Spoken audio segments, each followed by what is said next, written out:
Before time had direction, before the universe had a beginning, there was a light that did not rise or set. It did not burn like fire. It did not fade like stars. It existed, constant, flawless, overwhelming. I was born inside that light, not in shadows, not in rebellion. I stood where few were allowed to stand. I heard what no created being was meant to question. And long before humanity ever fell, before temptation touched the earth, a quieter fall had already begun. This is not a warning. This is a confession. Welcome to Hidden Origins. Here we explore the stories beneath the surface, the beginnings history rarely explains. Now listen carefully.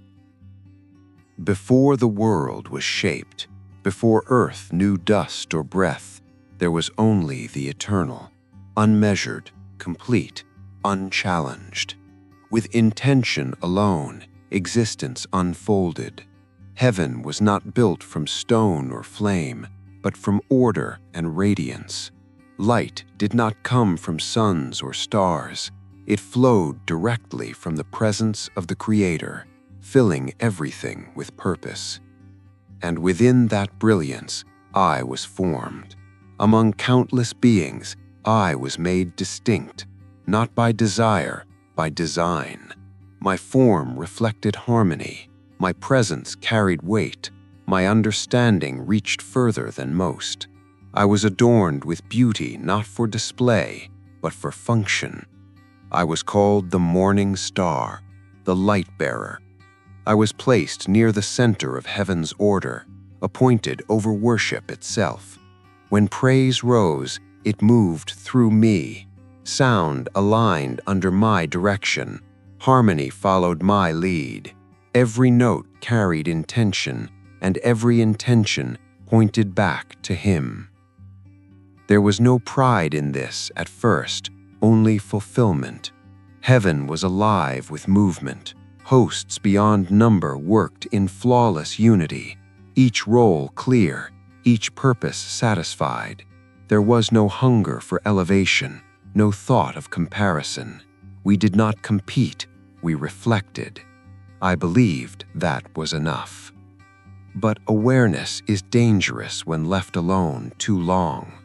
Over ages without clocks, something subtle changed, not around me, but within me.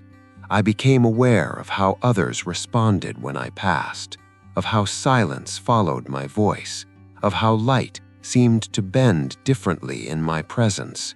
It was not arrogance, it was observation.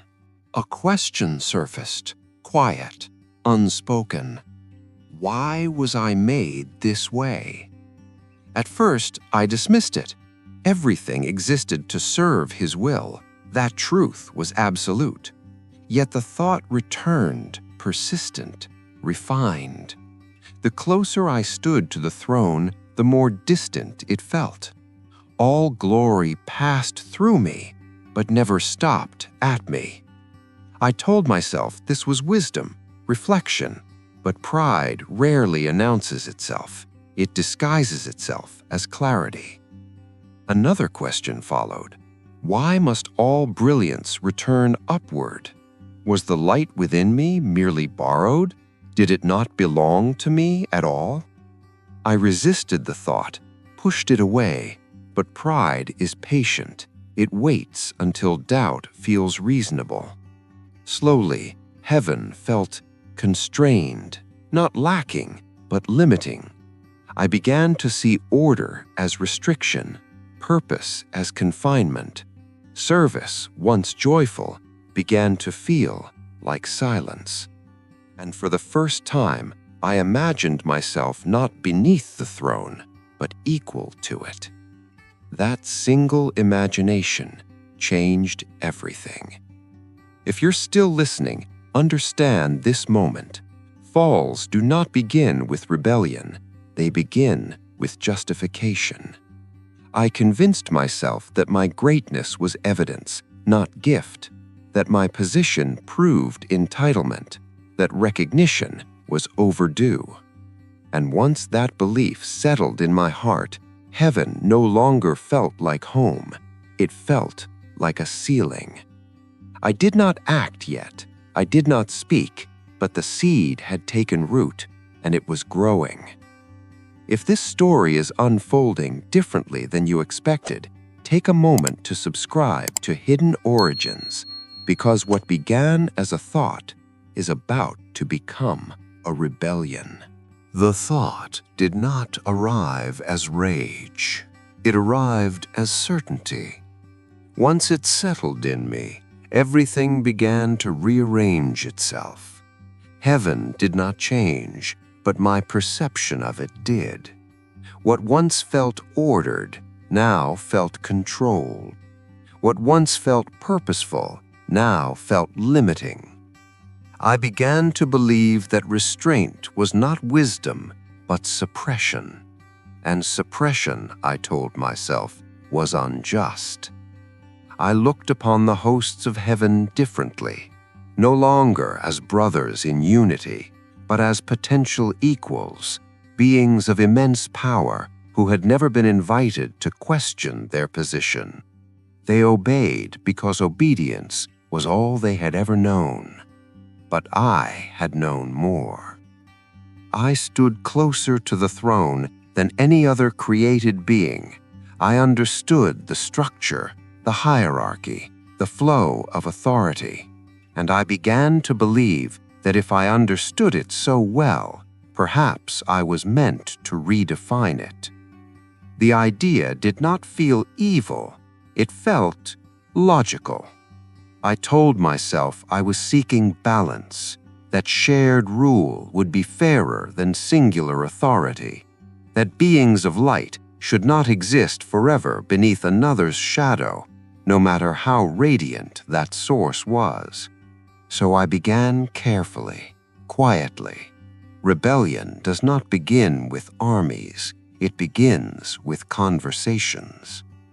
I approached those of influence, angels entrusted with dominion, guardians of realms, overseers of order. I did not accuse, I asked questions. Have you ever wondered why our strength is never exercised freely? Why our wisdom is always directed, never consulted? Why our brilliance exists only to reflect, never to rule? Some recoiled immediately. Their loyalty was unshaken. They dismissed my words as dangerous curiosity. I let them go. Others paused. That pause was everything. I watched understanding flicker behind their eyes. Not agreement, recognition. They too had felt the weight of endless service. They too had sensed their own potential. I spoke of elevation, not revolt, of freedom, not chaos. I painted a vision of heaven expanded, not destroyed, a place where authority was shared among the brightest, where light did not flow in only one direction. And slowly, quietly, they listened. I did not force allegiance. I offered perspective, and perspective is far more persuasive than command. More joined me, powers, dominions, thrones, not the weakest, but the strongest, those trusted with responsibility, those capable of leadership. They did not abandon their posts openly. They drifted, questioned, reconsidered. Heaven remained orderly, but fractures formed beneath its perfection. As my following grew, my conviction hardened. The vision became clearer.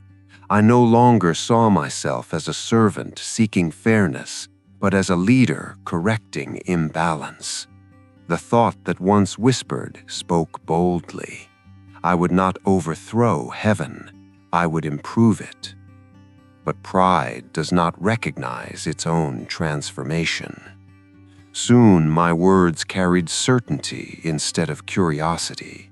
I spoke of destiny, of entitlement, of a throne that should not be reserved for one alone. I convinced myself that authority withheld was authority misused. And then, inevitably, plans formed. Structure followed belief. Ranks were organized, loyalties defined. We did not yet raise weapons, but readiness replaced worship. Silence replaced harmony. We believed heaven would not resist us. After all, we were its greatest strength. Who would stand against so much light? That was when the voice spoke. Not in anger, not in fear, in warning. My name echoed through heaven, not as an accusation, but as a call to return. I was offered mercy, a path back to purpose, a chance to release the burden of self-importance before it consumed me completely. For a moment, everything paused, and in that moment, I could have turned back. But pride had already rewritten the truth. I interpreted mercy as weakness, warning as hesitation. I believed that if the throne was unsettled, it was because it feared change. So I refused. I declared my will independent, my authority self-derived. I would no longer bow, not to command, not to correction, not to restraint. And with that declaration, silence broke. Orders were given, allegiances revealed. The hosts who had remained faithful stood firm. At their head rose a commander shaped not by brilliance, but by loyalty. The battle that followed was not chaos, it was judgment. Light clashed against light. Not all brightness is equal, and not all strength is rooted in truth. What we believed was liberation was revealed as fracture. What we believed was destiny became downfall. I fought with everything I was, so did those who followed me. But conviction does not equal righteousness. The tide turns swiftly. Authority does not need to prove itself. It simply stands. And when it stood against us, our strength failed. The blow that struck me did not wound my form. It severed my place. I was cast out, not slowly, not gently. And as I fell, heaven did not pursue me. It did not need to. If you're following this descent and want to understand what happens after the fall, subscribe to Hidden Origins, because exile was not the end of my story. It was only the beginning of a far darker one. The fall was not a journey. It was a severing. There was no wind, no sense of direction, only loss. Light vanished instantly, not fading, but cutting off, like breath removed from the lungs. The harmony of heaven, the presence that once sustained everything, disappeared in a single, unbearable moment. When the descent ended, I did not land. I arrived. The place was unfinished, raw, silent in a way heaven never was. There was space, but no order. Power existed, but without balance. And scattered around me were those who had followed, once radiant, now altered, not destroyed, but diminished. We were no longer what we had been. They looked to me, waiting, expecting command, certainty, purpose, and I gave it to them, because admitting the truth was impossible. I told them this was not defeat. I told them this was relocation. If the throne above could not be taken, then another dominion would be built, not in light, but in contrast. I would rule where I was cast. I would shape authority from exile itself. And so I became what resistance requires, a ruler forged from refusal. But power without presence is hollow. Even as I claimed this new domain, something gnawed at me. The light I once carried did not return. Authority without alignment felt empty. Victory tasted like ash. Then I saw it. Creation continued, despite rebellion, despite exile, despite war. The eternal was still shaping existence, and at the center of it all stood something new. Not angels, humans, formed from dust, fragile and brief, yet marked with a distinction I could not ignore. They were not radiant like we had been, but they carried something deeper. They were made in His image. I watched as they awakened in a world prepared specifically for them. A garden formed not for function, but for relationship. Life flowed freely. Nothing was withheld except one boundary. And He walked with them. The intimacy I had lost was now given to creatures of clay. That truth ignited something far stronger than rage. It was offense. I, who had stood near the throne, was cast out, while they were invited in. They did not earn it, they did not understand it, yet they were trusted with freedom, something even angels had not possessed. Free will. And free will always creates opportunity. I observed them closely. Their innocence was genuine, but untested. They trusted without question, obeyed without understanding consequence. Their bond with the Creator was strong, but unchallenged bonds are vulnerable. At the center of the garden stood a single restriction, one tree, one command, a line not to be crossed, not because it was harmful, but because it required trust. That was enough.